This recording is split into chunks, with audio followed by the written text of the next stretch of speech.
بسم اللہ الرحمن الرحیم، السلام علیکم۔ آج ہم انشاءاللہ تجوید کا 5واں سبق پڑھیں گے اور اس میں ہم پڑھیں گے مخارج الحروف۔ مخارج الحروف یعنی حرفوں کی نکلنے کی جگہ۔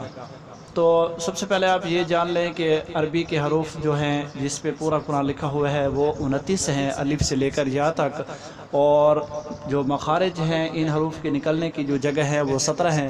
وہ اس طرح ہے کہ کسی مخرج میں 2 حرف نکلتے ہیں، کسی سے 3 اور کسی سے 1 نکلتا ہے۔ تو آج ہم انشاءاللہ 3 مخرج پڑھیں گے اور ان میں سے 6 حروف ادا ہوتے ہیں۔ ان میں سے پہلا جو مخرج ہے وہ حمزہ ہا کا ہے، دوسرا جو ہے وہ عین ہا کا ہے، اور تیسرا جو مخرج ہے وہ غین خا کا ہے۔ تو یہ حلق سے نکلتے ہیں یعنی گلے سے۔ تو حلق معنی گلا ہوتا ہے، تو گلے سے نکلتے ہیں۔ گلے کے آپ 3 حصے کر لیں، حلق کے 3 حصے کر لیں۔ ایک جو سینے کی طرف ہے وہاں سے حمزہ ہا نکلتا ہے، اور ایک درمیان میں ہے وہاں سے عین ہا نکلتا ہے، اور جو منہ کی طرف گلے کا حصہ ہے تو وہاں سے غین اور خا نکلتا ہے۔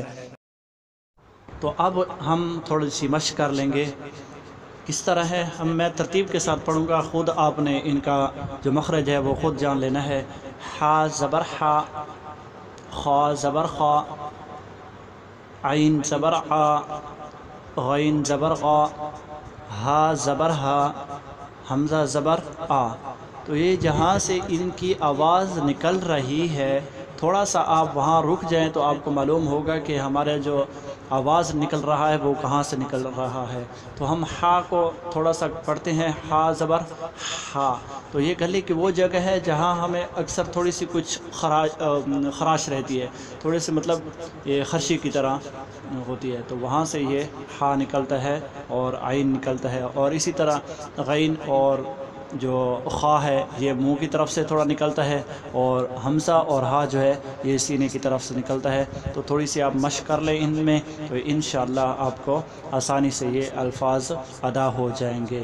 تو یہ 6 حروف تھے اور 3 مخارج تھے۔ تو کل انشاءاللہ ہم دوسرا مخرج پڑھیں گے۔ والسلام۔